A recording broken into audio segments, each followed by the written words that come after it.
Hi everyone, I thought I would share something that I've been doing at New Year for a while now, and that's doing a fire puja with words that I want to leave in the old year and words that I want to grow in the new year. So I am currently at the beach and I've got her going. There's even a little bit of sunset happening. So I'm just going to go ahead and do my fire puja, and I thought I'd share it with you guys. So I've got a set of words that I want to leave in the old year, that I want less of, or that I'm working to not have anymore, or not affect me as much. So the first word is defeat, and to me that is all about feeling hopeless and feeling like I'm not able to, surmount my problems and the things that things that happen in my life. So I'm gonna pop defeat in. So we've got defeat there. There we go. There we go. Pop defeat in there. There we are. And Bernie. There we are. And then my next word is self-doubt. And that's kind of been around my whole life, and it's not always served me well. So we're actively working to have less self-doubt this year.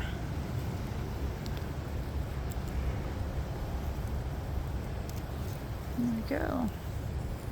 My next word is exhaustion. For me, this is all about balancing my physical health conditions and my mental health as well. Just making sure that I keep up on my please skills. Shout out DBT. And really manage my energy well.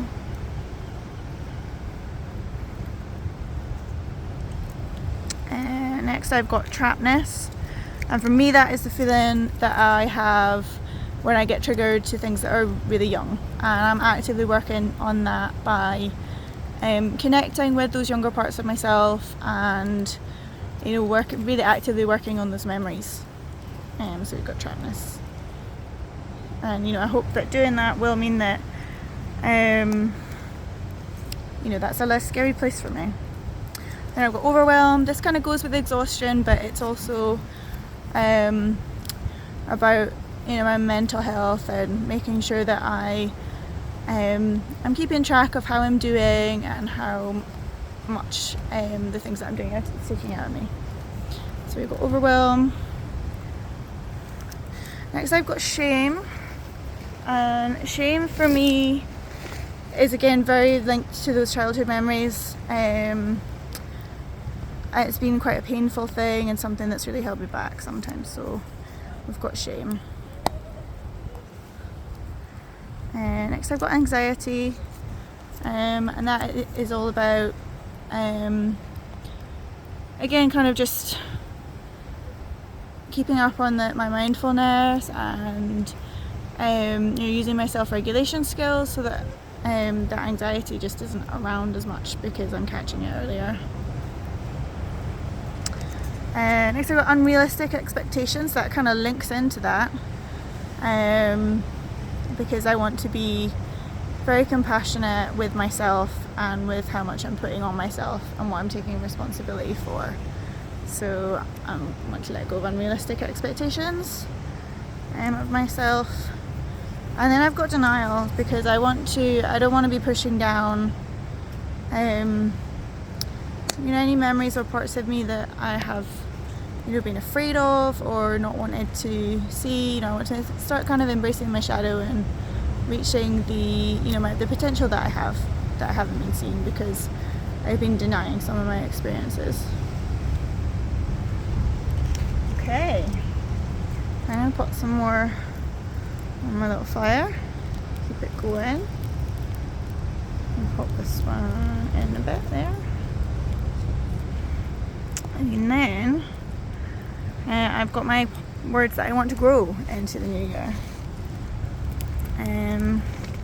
And the first one of those is community. I really valued the communities that I've built this year, and they've been amazing.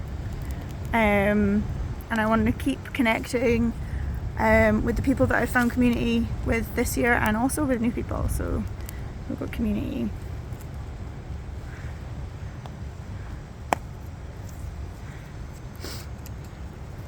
Next I have health. So this is linked into the please skills again, and just wanting to become more in touch with my body and making sure that I am looking after that and keeping a balance so that my energy can be well balanced and I can stay safe. I've got organisation. That's just generally linked into me kind of actually valuing, again it comes in to valuing myself and the spaces that I live in and the way that I live, and so that's linked into that. I've got power, that's my personal power, and just keeping that online, really keeping myself aware of that and respecting the value that I do have. I've got love, and that's just about making sure that I remember the love of my friends and of my pets, and love that I have for nature, and just being the presence of love in every day of my life, and having that as my driving force. Then I've got integration, and I'm not thinking integration of parts in the way that I deny any of those parts. I want to find a way to honour all of those parts, and whether I end up working as a group of parts or not, I'm open to either. I'm really enjoying getting to know myself on all aspects of myself, and I'm going to keep doing that.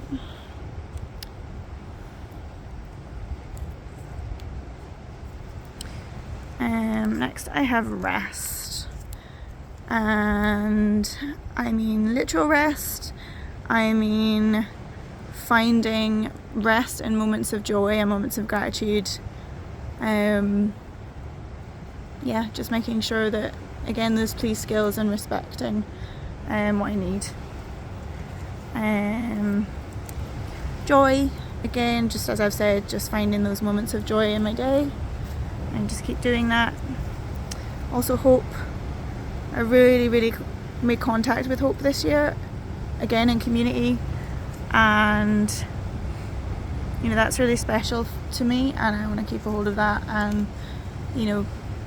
keep building that feeling of hope into my life to replace the feeling of hopelessness that I've lived with for a lot of my life. So fun, again, that's connected. Just finding those moments of fun, looking after my inner child, and making sure that I remember that life is about play, really. Intellectual challenges, that's about just finding those things that I'm passionate about and learning. I'm passionate about learning in general, and just keeping that alive, because that's what brings me joy a lot of the time, so that's important. Closeness, that's about possibly building closeness with my community and friends, and who knows, but also with myself. It's just about building that sense of closeness, that sense of belonging, and that sense of safeness in the world and safeness in other people. Connection is very closely related to that, but just really making that focus on connection and respect for the connections that I'm finding and the value in that. Clarity, just again back to knowing myself and respecting all parts of myself, and just seeing myself in the world for what it is, not scary or not less scary, and just embracing what I can. Meaning, that's closely related to that, but it's also about finding finding the things that bring me joy, things that I feel gratitude for, and finding more spaces where I can have that sense that I just flow, and I'm not performing or trying to be acceptable. It's just I know how to be, and it feels natural. That links into skillful practice.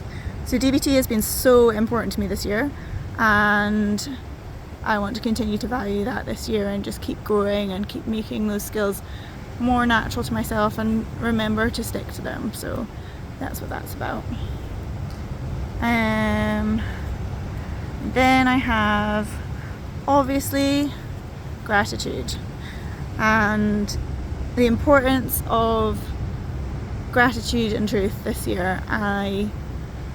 When I picked the name, it was from a place of hope and desolation, and now I have seen how much there is to be grateful for, even when there isn't any additional things that are happening in my day or in my environment. There is so much there, and even just having that list really helps. Even on those dark times when I resent having a list of all the awesome things that there are, it's still so powerful and amazing, and it's fantastic. So gratitude.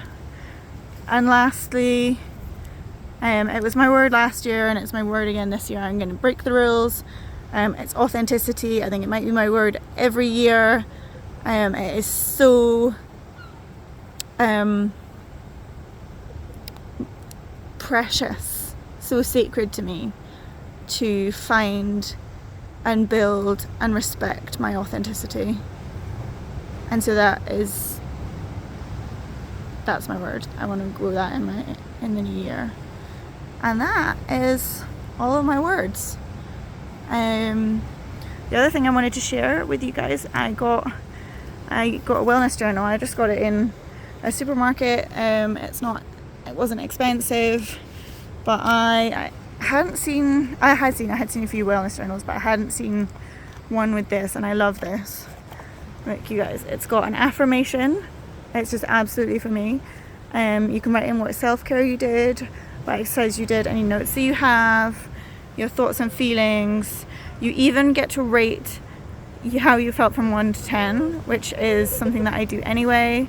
And then you can say what you're happy about, proud of, and grateful for right there in that journal. So I am in love, and I am officially giving myself accountability to actually stick to filling that in.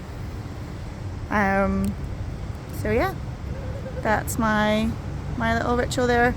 And what I then do when I finish doing that is I always sing. Sorry, I'm just moving because I'm kneeling on the beach and it's getting so. I always sing a Tibetan Buddhist mantra, which means literally something loosely related to to the jewel in the lotus. But the jewel in the lotus is your true nature, and I love that. And for me, it's about just finding the most authentic version of myself, and it's about removing the obstacles that are in the way. And traditionally they are things like anger and greed and jealousy and despair, and I can really get behind that because those things have made life hard for me on quite a few occasions, and so it's quite precious to me. So I think I'm going to do that now, and you're all going to hear me sing. So I'm going to do 8 repetitions just because that's what we would normally do. Om Mani Padme Hum, Om Mani Padme Hum, Om Mani Padme Hum, Om Mani Padme Hum, Om Mani Padme Hum, Om Mani Padme Hum, Om Mani Padme Hum, Om Mani Padme Hum. Okay. And then I usually finish that with a mantra to the Buddha of Compassion, and also a mantra to the Earth Buddha, Tara. Om Ahum Benza Guru Peme Siddhi Hun. Om Ahum Benza Guru Peme Siddhi Hun. Om Tare Tu E Soha. Om Tare Tu E Soha. Okay, and that's my little ritual. If you have watched all of that, thank you so much, and I love you. Happy New Year. And I'm going to give you a nice view of the sea, which is being beautiful. And a nice little sunset there. And also a little me and... Where are you, buddy? There he is. There's Taz there. What a good boy. And we're going to take that little drum back to the bin with us.